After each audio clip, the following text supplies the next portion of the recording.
Captain America's original shield was not the familiar circular design we recognize today. It was a triangular heater-style shield.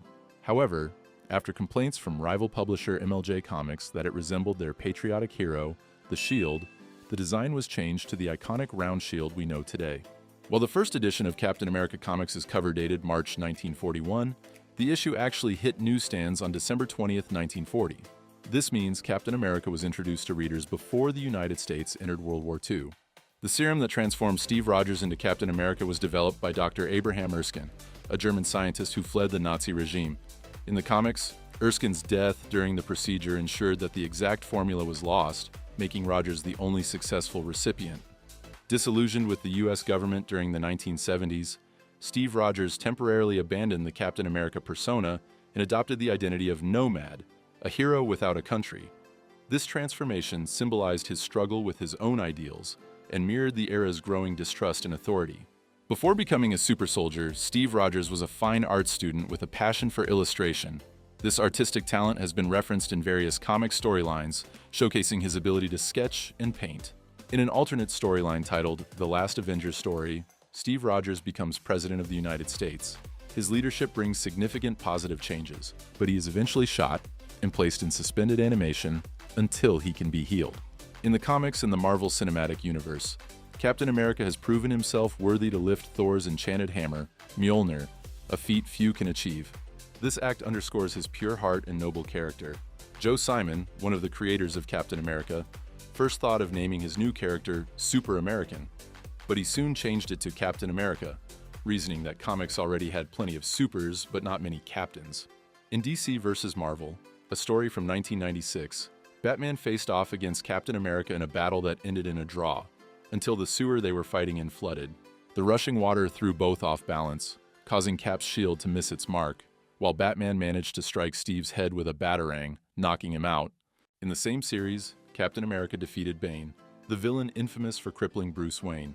Later, in the Justice League and Avengers crossover, Batman admitted that while Captain America could potentially defeat him, it would take a considerable amount of time. Steve Rogers is one of the few people Deadpool genuinely respects, as Captain America was his childhood hero.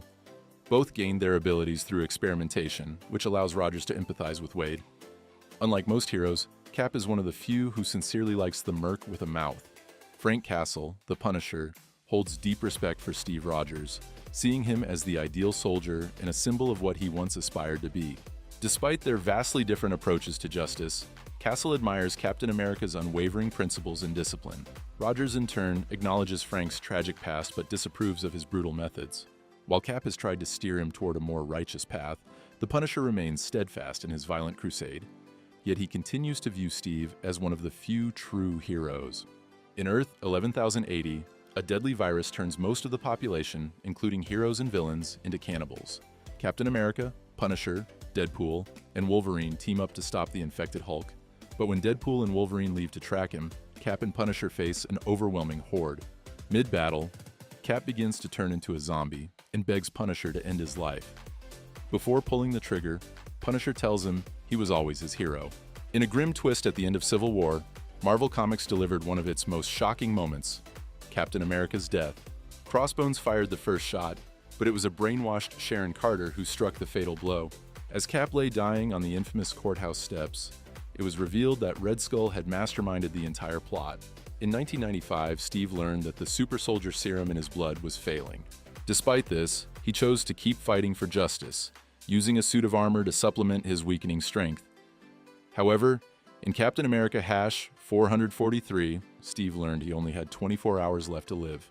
Determined to tie up the loose ends of his life, Steve sought to ensure that the values he fought for would persist, even if Captain America could not. In his final hours, Steve shared a surprising heart-to-heart with his frequent foe, Batroc the Leaper. To his surprise, Batroc turned out to be a surprisingly good companion, offering Steve a sympathetic ear as he faced his impending death with the same courage he showed against the world's most dangerous villains. In more than one occasion, Magneto has managed to control Captain America's shield to use it against him. In Captain America Civil War, Tony refers to Bucky as Manchurian Candidate, a reference to the film and the novel of the same name, which features a brainwashed assassin in a communist conspiracy. Ant-Man's tactic of riding Hawkeye's arrow in battle is a direct homage to the cover of Avengers #223. In an early draft of the movie, before Spider-Man was added to the script, Iron Man was originally set to travel to San Francisco to recruit Ant-Man to his side instead. Bucky was once renowned as one of the rare comic book deaths that remain permanent. For a long time, he remained truly dead before coming back as the Winter Soldier. Bucky's death has often been cited as a key reason for the scarcity of kid sidekicks in the Marvel Universe, as no responsible hero wanted to risk endangering a minor in a similar way. Stan Lee was famously opposed to the idea of young sidekicks in general, further shaping Marvel's approach to such characters. The Falcon, introduced in 1969, became the first African-American superhero in mainstream comics. He served as Captain America's partner and broke significant racial barriers in the comic books industry. In the Man and Wolf storyline, Captain America was transformed into a werewolf nicknamed as Capwolf due to a villain's machinations. Despite his Lupin form, he retained his heroism and combat skills. Steve Rogers' super soldier physiology is definitive, meaning that even if he were to adopt an unhealthy lifestyle, his powers would not diminish. The super soldier serum in his bloodstream ensures that he remains in peak physical condition regardless of his habits. While not possessing superpowers in the traditional sense, the super soldier serum enhanced Steve Rogers' physiology to the peak of human potential, granting him exceptional strength, agility, endurance, and healing. Rogers' physical strength is enhanced to the very peak of human potential, enabling him to consistently sustain an overhead lift of 800 pounds, curl 500 pounds, and bench press 2,200 pounds as a warm-up. Given that this is merely a warm-up, it is clear that Steve is capable of pushing his body far beyond these limits. Rogers' speed is amplified to the highest human potential, allowing him to run at a sustained 30 miles per hour for extended periods. He was able to complete a 40-yard dash in 3.82 seconds and run a mile in just over a minute. The white blood cells and super soldier serum in his body work so effectively that they can combat most microbes, foreign substances, and pathogens, granting him a heightened immunity to virtually all infections and diseases. Captain America has been widely known as one of the greatest tacticians on the planet, both on and off the battlefield. Although often referred to as a founding member of the Avengers, the original lineup consisted of Iron Man, Thor, Hulk, Ant-Man, and Wasp. An unused concept for the final battle's opening involved the 2014 version of Thanos traveling to Earth, killing the Avengers of his era, and presenting the decapitated head of that timeline's Captain America to taunt the future Avengers. An unused idea for the Avengers Endgame movie involved Captain America going to space and traveling the galaxy with the Red Skull as an untrustworthy sidekick to track down the errant Infinity Stones. Captain America makes a cameo in the Incredible Hulk movie, where he and his shield are seen briefly as the ice shatters. In the alternate reality of House of M, Steve Rogers lives a life where he never became Captain America. Instead, he ages naturally, becomes an astronaut, and eventually retires. This storyline offers a glimpse into what his life might have been without the super soldier serum and the burdens of heroism. One of the most intriguing twists in Captain America's history involves an alternate version of Steve Rogers created by Kobik, a sentient cosmic cube. In this altered timeline, Rogers was indoctrinated into Hydra as a child, becoming a sleeper agent within the US Army during World War II. After receiving the super soldier serum, he secretly served Hydra while posing as Captain America. Captain Atlantis was a member of the Atlantean Avengers in a reality where Atlantis never sank into the ocean, making the Earth a paradise in the modern day. A Captain America hero prop shield, screen used by Chris Evans in Avengers Endgame, was sold for $259,540 at Hakes Auctions on November 3rd. In various crossovers, Captain America teams up with Captain Britain, the UK's equivalent superhero.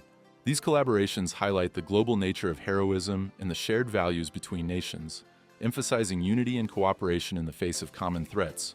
In the Avengers Forever series, multiple versions of Captain America from different timelines are brought together to combat a common enemy. In a storyline by writer Rick Remender, Captain America is trapped in an alternate dimension known as Dimension Z, where he raises a child named Ian as his own. This arc delves into themes of fatherhood, survival, and the resilience of the human spirit in alien environments. The benefits of the super soldier serum remain consistent, although its details often vary. At times, it's administered via injection, while in other instances, it's taken orally. In one iteration, it was retconned as an organism that affected its hosts differently, which helped explain the unique side effects experienced by the Red Skull. In the 1990s, Captain America got the super soldier serum flushed from his system. Despite losing the enhanced abilities it granted him, he refused to back down. To compensate for his lost strength, he wore a Stark-designed exoskeleton, allowing him to continue fighting. While the Avengers are Captain America's most well-known affiliation, they're not the only group he's been part of. Over the years, he's also been a member of the All-Winners Squad, the Invaders, the Secret Defenders, and several other teams. Captain America had other sidekicks besides Bucky. After Barnes' death, he was quickly replaced by Betsy Ross, the Golden Girl. Following her, Free Spirit, Jack Flag, Nomad, Rick Jones, and others fought alongside Captain America. Like many superheroes before him, Captain America once had a secret identity. However, in 2002, he made the decision to reveal his name and face, showing a grieving post-September 11 America that he, too, was only human. One of Captain America's lesser-known successors is the Spirit of 76, a Golden Age hero who took up the mantle during World War II. After the original Captain America and Bucky were lost in action in 1945, President Truman appointed William Naslund, the Spirit of 76, as the new Captain America, with Fred Davis becoming the new Bucky. The two old Captain America movies, the 1979 and 1990 versions, are often considered cult classics due to their low-budget production and distinctive portrayal of the iconic superhero. The 1979 film, produced for television, featured a Captain America who relied heavily on his motorcycle. The 1990 film, although aimed for theaters, received criticism for its cheesy effects and weak plot, with a costume design that didn't resonate with fans. Since its inception, Captain America has been a symbol of justice and heroism, but the recent Captain America Sam Wilson series takes on a timely and important issue: police brutality. As stories of Black individuals facing harassment, unfair arrests, and even death at the hands of police continue to dominate the news, the series boldly addresses these realities. In the 2007 Bullet Point storyline, Steve Rogers never becomes Captain America. Instead, after the super soldier serum is destroyed, Steve joins a secret U.S. military project to become Iron Man. Through surgery, he bonds with the Iron Man suit and serves during World War II. However, his time as Iron Man is cut short when he faces an uncontrollable Peter Parker, who, after being exposed to gamma radiation, transforms into the Hulk and kills Steve. After Captain America's death at the end of the Civil War, Frank Castle took inspiration from Cap and donned a Captain America-like suit. He headed to the American-Mexican border to take on the Hate Monger, a villain bent on massacring Mexican immigrants. Though the Winter Soldier wasn't pleased with Frank's decision to adopt Cap's mantle, he allowed him to pursue his mission. The Punisher, however, never wielded the shield. In the 1950s, after World War II, Captain America comics continued, but the tone took a darker turn. This version of Cap and Bucky, rather than fighting Nazis, became commie-smashing heroes in a reflection of the paranoia of the era. They were depicted arresting individuals accused of being dissidents, often with little evidence, and handing them over to the government in a chilling nod to the McCarthy-era witch hunts. Marvel later retconned the 1950s version of Captain America, revealing that Steve Rogers and Bucky Barnes had actually disappeared after World War II. The government, in their absence, replaced them with William Burnside as Captain America and Jack Monroe as Bucky.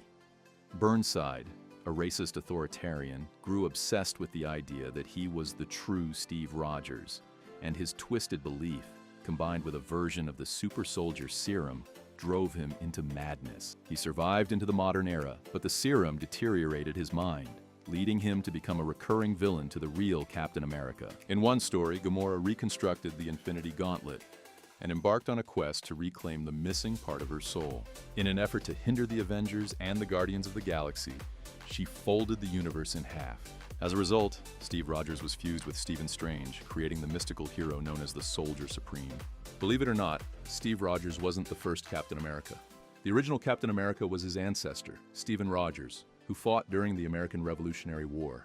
Unlike Steve, Stephen had no superpowers, but was a brave and loyal soldier in General George Washington's army. He became a symbol of patriotism and courage, serving with distinction. However, his heroic journey ended tragically when he was killed by a cannonball later in the war. In Earth 460, Steve Rogers fought against President Purple Man's oppressive rule. As punishment, he was sent to the year 1602 in Earth 616, where he lived among indigenous peoples and took the name Rojas.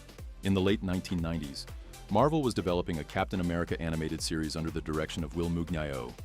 Despite having scripts and character designs ready, the series was canceled before completion due to Marvel's financial troubles. Wolverine and Magneto, two iconic Marvel characters, were active during World War II, and there were discussions about featuring them in Captain America: The First Avenger. However, at the time, Fox held the rights to the X-Men characters and no successful negotiations were made. Stanley Tucci plays Abraham Erskine, the scientist behind the super soldier serum, in Captain America: The First Avenger. The Oscar-nominated actor took the role because he had always wanted to try a German accent in a movie, and this part gave him the perfect opportunity to do so. This is from Augsburg, my city. In order to create the pre-serum Steve Rogers body, the First Avenger production turned to Lola, a LA company specialized in digital plastic surgery. They had to shoot the scenes of Rogers before he gets the super soldier serum 4 separate times in 4 different ways in order to piece it all together. Chris Evans previously played the Human Torch in 2 Fantastic Four films. In Captain America: The First Avenger, there's a nod to the original Human Torch, an android in a red jumpsuit at the Technology Expo. In the Captain America comic story Streets of Poison, one of the oddest and most bizarre moments in comic book history occurs. Captain America becomes addicted to a supercharged form of crystal meth called super meth. Despite his super soldier metabolism, which should normally break down such substances quickly, Cap finds himself hooked. You're goddamn right. Robert Liefeld's depiction of Captain America is often considered one of the oddest in comic book history. Known for his exaggerated, bulky character designs, Liefeld gave Cap an overly muscular build with disproportionately large pectorals and arms, straying far from the traditional, more streamlined appearance. His take on Captain America, featured in the Heroes Reborn storyline, sparked criticism for its unusual proportions and unrealistic anatomy, making it one of the most talked about renditions of the character.